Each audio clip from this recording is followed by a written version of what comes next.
Olá, seja muito bem-vinda, seja muito bem-vinda ao Mediterapic, o nosso canal de informações sobre medicina e terapias integrativas. Como eu já contei para vocês aqui, uma das minhas áreas de atuação é a fitoterapia.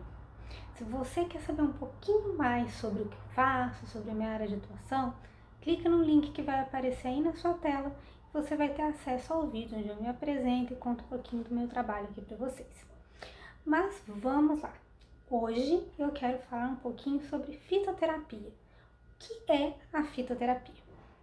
O termo fitoterapia deriva do grego. São duas palavrinhas gregas, terapeia, que significa tratamento, e phyton, que significa vegetal.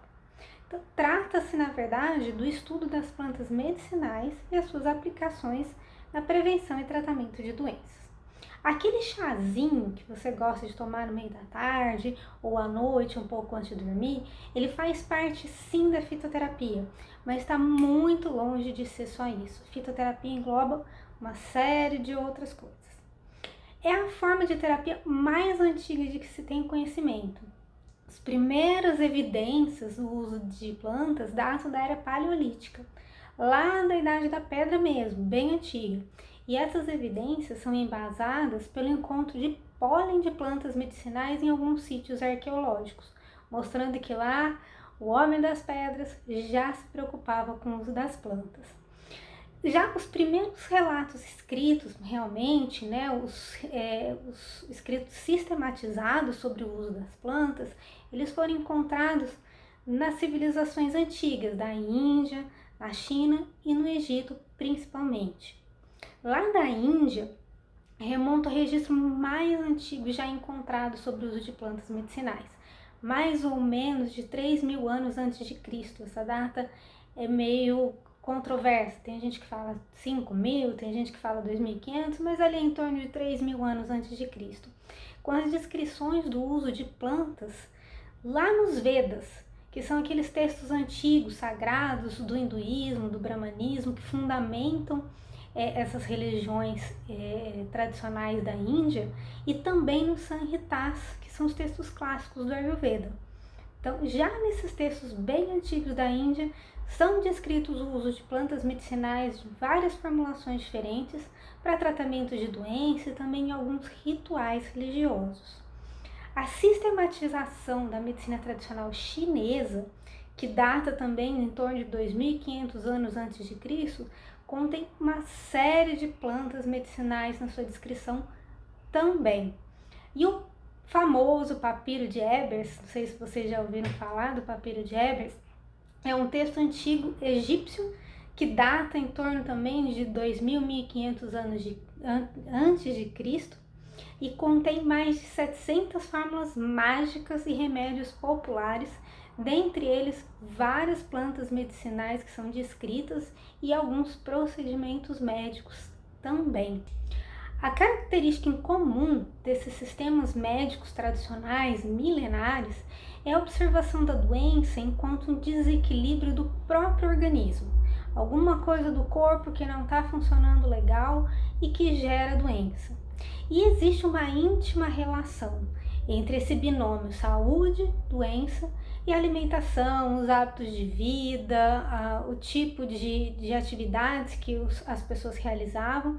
Então é muito comum encontrar nesses textos antigos as plantas medicinais sendo utilizadas dentro de rituais e de hábitos diários também, até relacionados à alimentação.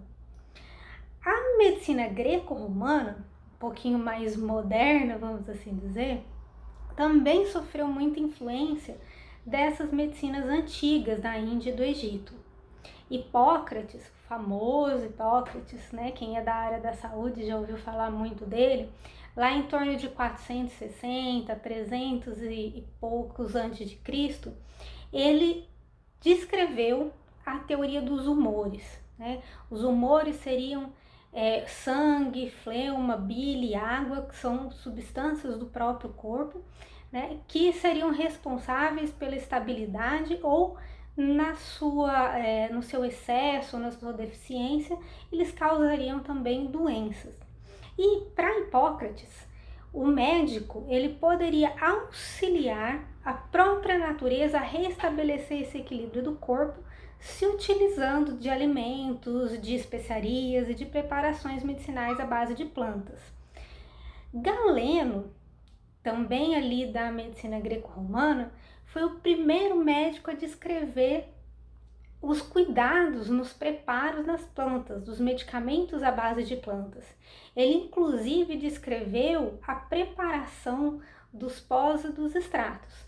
Então, a medicina um pouquinho mais moderna, né, do que aquela medicina milenar, antiga, e da Índia, do Egito, da China, ainda mantinha o uso das plantas como medicamentos. Dioscórides foi um médico greco-romano também, que acompanhou exércitos naquelas épocas de guerras, de conquistas, e acredita-se que ele usava essas preparações à base de plantas e algumas outras substâncias da natureza no tratamento dos soldados, das pessoas que adoeciam durante essas guerras. E ele acabou escrevendo um documento, ficou super conhecido, chamado De Matéria Médica, né, que é uma importante enciclopédia praticamente de botânica e de produtos farmacêuticos. Não tem só plantas, tem outras substâncias também, minerais, medicamentos de origem animal, mas as plantas estão muito bem descritas nesse material escrito por Dioscórides. E andando um pouquinho mais ainda na história, né, o médico persa Avicena, também conhecido como Ibn Sina, que não era só médico, ele era matemático, astrólogo, filósofo, né, era um verdadeiro sábio. Ele escreveu uma enciclopédia que ficou conhecida como Cânone da Medicina, com uma forte influência também da medicina grega e indiana. E nessa enciclopédia ele traz a descrição de vários medicamentos, procedimentos, instrumentos, e muitos dos medicamentos que ele descreve são medicamentos de origem vegetal, vindo das plantas. E em paralelo com isso tudo que acontecia na Europa, na Ásia, nas Américas, as mais diversas civilizações e culturas indígenas também utilizavam as plantas, principalmente nos seus rituais curativos xamânicos. Os escritos dessa época, na verdade, os escritos dessas civilizações indígenas, eles datam de anos depois da invasão europeia, depois da colonização.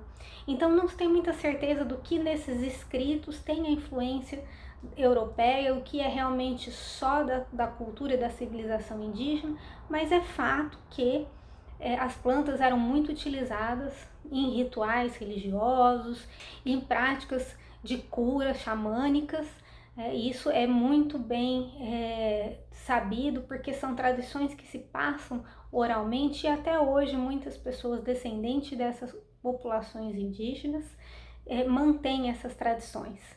Na África também, né, as plantas têm um papel importante, são muito presentes nos rituais e nas cerimônias, nos processos de iniciação e nos tratamentos como um todo. Aí a gente avançando um pouquinho mais aí na história, no período renascentista, aí nós já estamos no século XIV, século XVI, depois de Cristo, né? O médico Paracelso, ele veio mudar um pouquinho a forma como as plantas medicinais eram compreendidas. Até então, as plantas eram utilizadas como um todo, se utilizava as plantas para fazer poções, para fazer chás, para fazer emplastos, ungüentos. E aí, a partir de Paracelso, ele coloca a ideia de que a planta medicinal tem ali nela algum componente terapêutico que é muito ativo, que pode ser utilizado de uma forma isolada, que poderia ser extraído dessa planta por um processo químico. Então ele passa a utilizar a destilação para retirar esses componentes químicos das plantas. Paracelso também questionou aquela teoria dos humores que era pregada e descrita por Hipócrates. Ele afirmava que as doenças elas tinham uma origem externa, alguma coisa de fora que causava as doenças.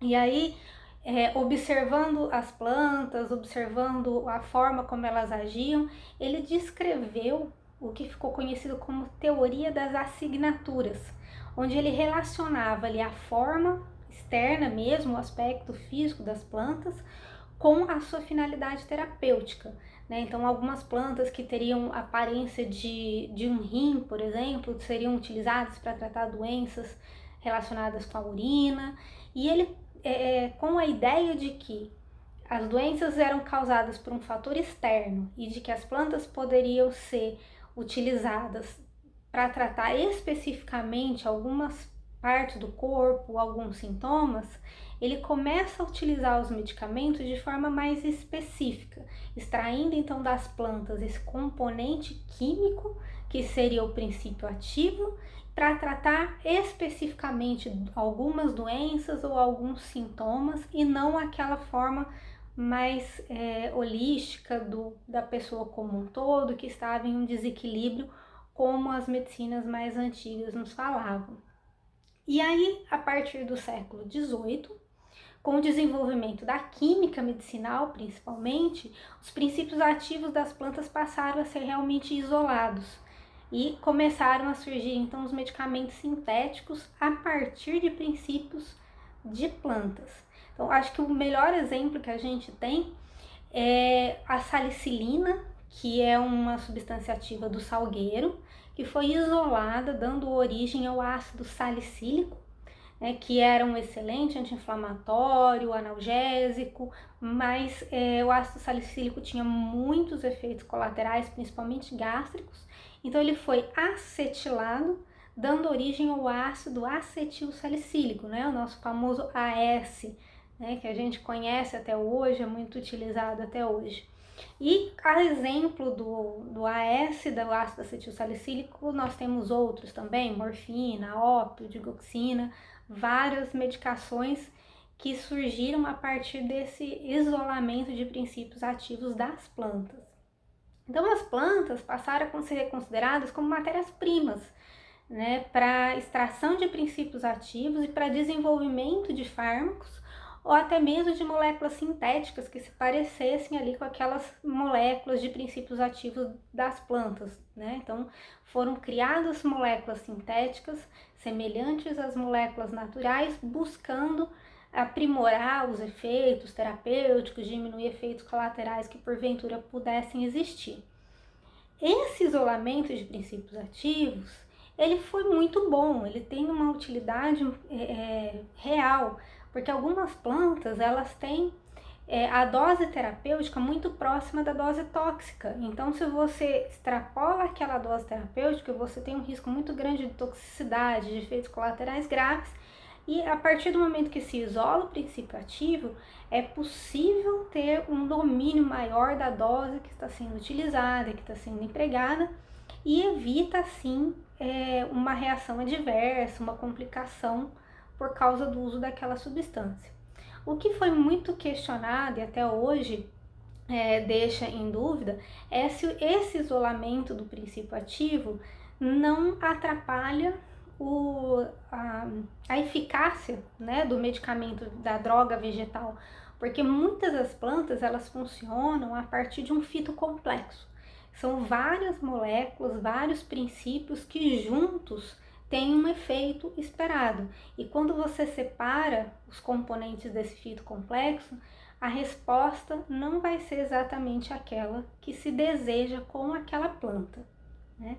Então, com o seguir aí do desenvolvimento da física, da química, da indústria farmacêutica, né, a construção de um modelo médico mais científico, com uma característica mais lógica, um raciocínio mais linear, o conhecimento tradicional foi ficando de lado, ele foi abandonado, foi considerado obsoleto, né, o conhecimento tradicional dessas medicinas mais antigas, que eram a princípio passados pela tradição oral, depois foram algumas dessas culturas deixaram esse conhecimento por escrito sistematizado, passou a ser considerado obsoleto e por alguns profissionais até mesmo prejudicial, deixando então o uso, né, das plantas medicinais mesmo um pouco de lado. Entretanto, né, a fitoterapia de alguns tempos para cá, principalmente na última década, ela tem tido um boom, ela tem tido um crescimento muito importante. Ela ainda é muito utilizada em todo o mundo e essa expansão do mercado, ela é muito notória.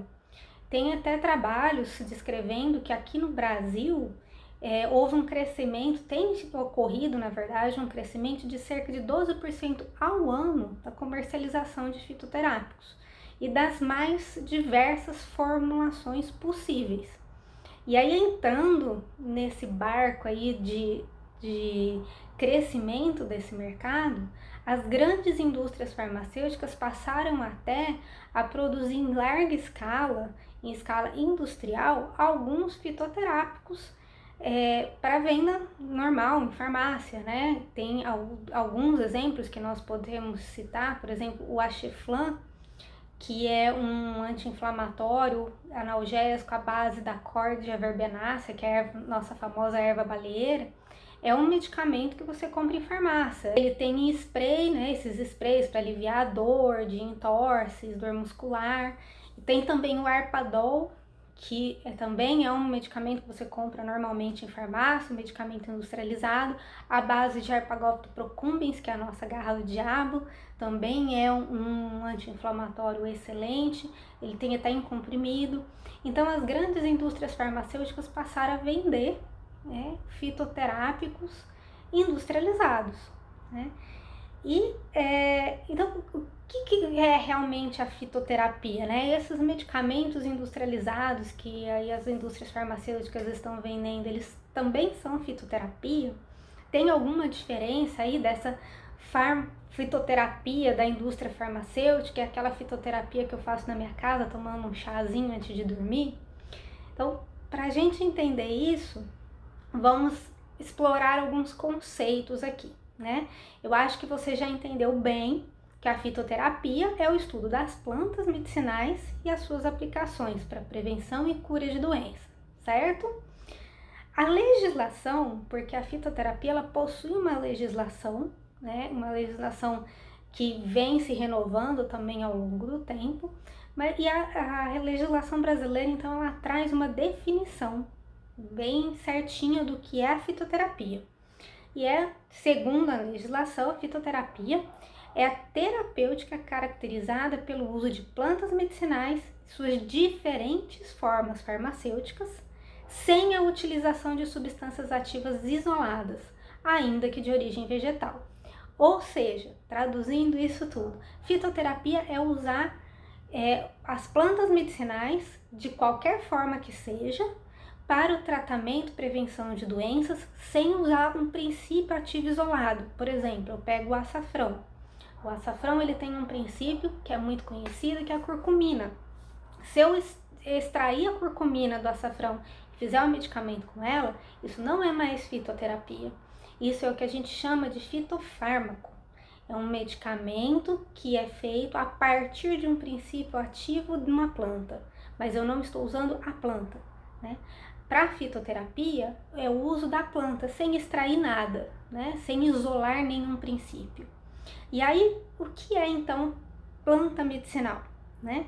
A planta medicinal é qualquer espécie, cultivada ou não, pode ser aquela plantinha que eu cultivo na minha casa, pode ser um cultivo de larga escala para venda, para a indústria, ou pode ser aquela planta que cresceu por acaso lá no meu quintal e que eu sei que tem algum princípio ativo.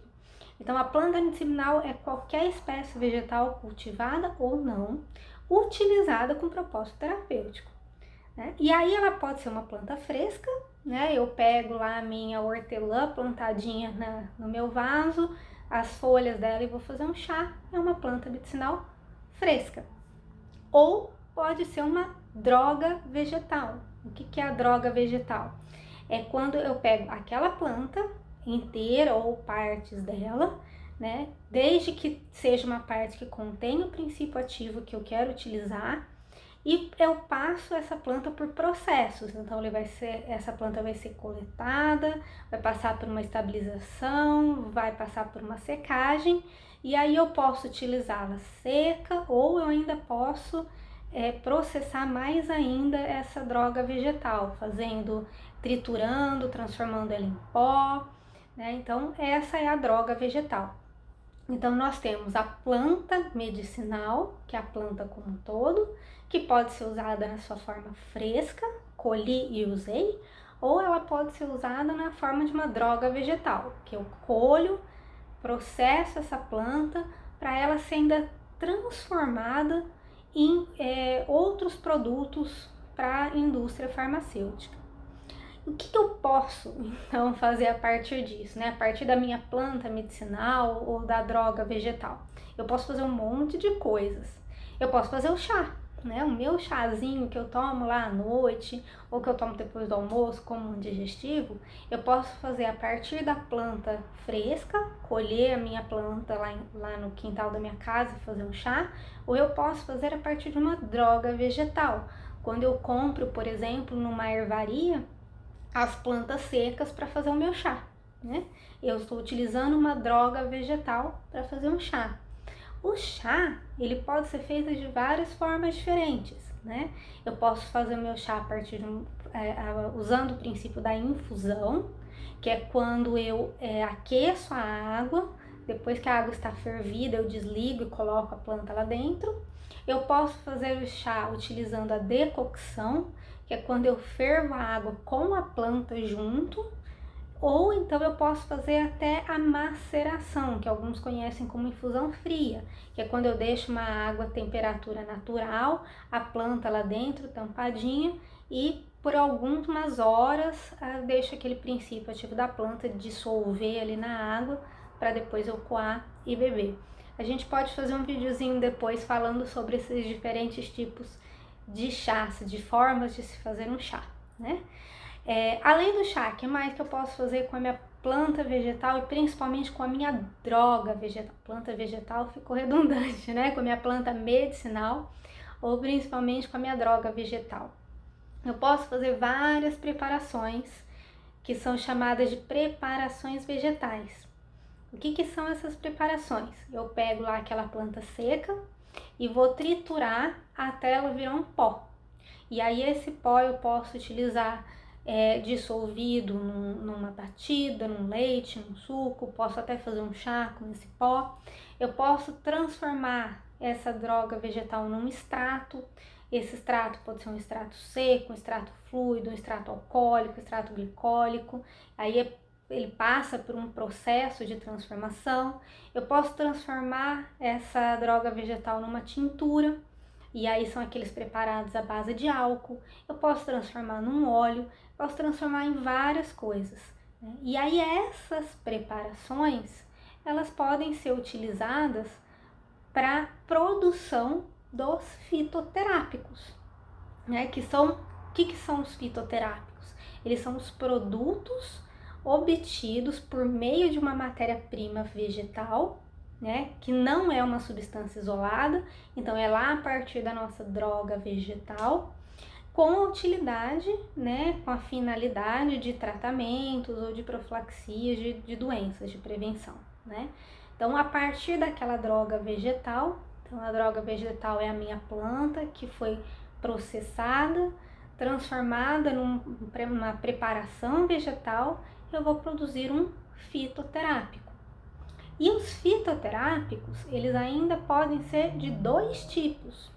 Eles podem ser produto tradicional fitoterápico, e aí o produto tradicional fitoterápico é um produto à base de uma droga vegetal, que ele tem estudos mostrando eficácia, mostrando segurança. Eles passam por um processo de aprovação pela vigilância sanitária, mas eles não precisam de uma prescrição médica para serem utilizados. Então, são produtos à base de drogas vegetais, à base de plantas medicinais, mas que não são necessariamente indicados para tratamento de doenças. Não precisa ninguém prescrever, não precisa ter um diagnóstico de uma doença para a pessoa utilizar. Agora, os medicamentos fitoterápicos já são diferentes. Eles, além dos estudos de eficácia e segurança, eles também possuem estudos clínicos que mostram que eles têm uma ação em determinados sintomas, em determinadas patologias. Então, o medicamento fitoterápico obrigatoriamente tem que passar por ensaio clínico, né? E eles precisam ter um registro na Anvisa com medicamento. E aí, esses medicamentos, eles precisam de uma prescrição, precisam de um diagnóstico clínico de um profissional da área da saúde para orientar o uso desses medicamentos. Inclusive, existem alguns, tem uma listinha, que são de prescrição exclusivamente médica, apesar de que, infelizmente, a gente consegue comprar aí sem prescrição nenhuma. O melhor exemplo que tem é o da valeriana. A valeriana officinalis está lá na listinha de medicamentos fitoterápicos de prescrição exclusivamente médica. Quantas pessoas já não foram na farmácia e já não compraram medicamento à base de valeriana? Não deveriam, né? Mas tudo bem. Voltando aqui para os nossos conceitos. Esses medicamentos fitoterápicos, então, eles existem de várias formas, né? Tem os que a gente já conversou, que são aqueles medicamentos industrializados, que qualquer pessoa pode ir na farmácia e solicitar para um farmacêutico a compra. E aí tem, como a gente já falou, tem o Aciflan, tem o Arpadol, tem o Emax, que é a Echinacea purpúrea, me falha o nome comercial agora, mas tem a cúrcuma também, já prontinha para comprar na farmácia. Então tem vários medicamentos fitoterápicos que já estão lá prontinhos na farmácia para vender. Além desses, nós temos também as fórmulas magistrais, que é aquela formulazinha que o médico ou o nutricionista ou dentista podem prescrever, né, com uma composição de várias plantas para atingir o objetivo do tratamento que se quer. E aí essas fórmulas magistrais, elas podem vir em formas de pós para dissolver também em alguma bebida. Então o seu profissional da saúde prescreve lá para você uma fórmula, por exemplo, com Witania somnífera, cúrcuma longa, menta piperita, e vem lá um pozinho que na verdade é uma mistura de todas essas plantas para você utilizar da forma como foi receitada. A fórmula pode vir também em cápsulas, pode vir na forma de xaropes, de gotas, tinturas em gotas para serem utilizadas. É possível fazer preparações tópicas também, creme, shampoos, pomadas, gel, até óvulos vaginais são possíveis de ser formulados, né? Então, essas são as fórmulas magistrais que a gente vai lá numa farmácia de manipulação e solicita o preparo da fórmula de acordo com a prescrição do profissional da saúde, tá? Então, esses fitoterápicos, né, tanto as preparações tradicionais, que não são medicamentos propriamente ditos, quanto os medicamentos fitoterápicos, a grande característica deles é que eles possuem ali uma planta preparada de uma forma que seja possível fazer o uso como um produto industrializado, vamos assim dizer. É diferente, então, como a gente falou, do fitofármaco, que é quando se extrai uma substância em específico daquela planta e transforma no medicamento. O caso do AS, do ácido acetil salicílico, que a gente falou lá atrás no comecinho do vídeo. Então, o fitofármaco, ele não faz parte do escopo da fitoterapia, tá? E uma coisinha que é extremamente importante, né? Nós falamos aqui desde o começo que a fitoterapia tem uma origem muito antiga, milenar, foi passada por tradição oral, depois ela foi sistematizada, por alguns não, né? Por muitos anos foi a principal forma de tratamento utilizada dentro das medicinas antigas. Hoje nós estamos voltando a utilizar muito a fitoterapia e existem alguns motivos para isso, né? Normalmente são medicamentos mais baratos, de mais fácil acesso, às vezes mesmo que não tenha o medicamento propriamente dito, sabendo indicar o uso, o próprio chá tem a sua utilidade terapêutica, mas a gente precisa deixar bem claro que o uso da fitoterapia não é inócuo, não é porque é natural que é isento de riscos. Então é preciso tomar muito cuidado para não extrapolar a dosagem, para não fazer uso excessivo, principalmente aquelas pessoas que já possuem algum problema de saúde e que fazem uso de outros medicamentos alopáticos para tratar qualquer coisa que seja. Como essas plantas, como esses fitoterápicos, eles possuem princípios ativos, e qualquer princípio ativo é uma química que tem uma interação no nosso organismo, ele também pode interagir com o medicamento alopático que você faz uso. Então, a gente tem que ter esse cuidado para não atrapalhar o efeito do tratamento que já está sendo feito, ou então exacerbar esse efeito e a pessoa começar a ter eventos adversos, efeitos colaterais do medicamento que já fazia uso. Então, não é porque é natural que é totalmente seguro. Então, para fazer um uso correto e seguro da fitoterapia, é sempre importante conversar com um profissional da saúde que conheça, que domine o uso dessas plantas, até para saber se você pode realmente usar aquela planta. Nós vamos fazer um videozinho falando um pouco mais sobre a segurança do uso de fitoterápicos, porque assim fica bem claro para todo mundo. Espero que você tenha gostado, espero que você tenha conhecido um pouquinho mais sobre a fitoterapia e que isso possa te ajudar no seu dia a dia, principalmente naquele chazinho que eu sei que você gosta de tomar.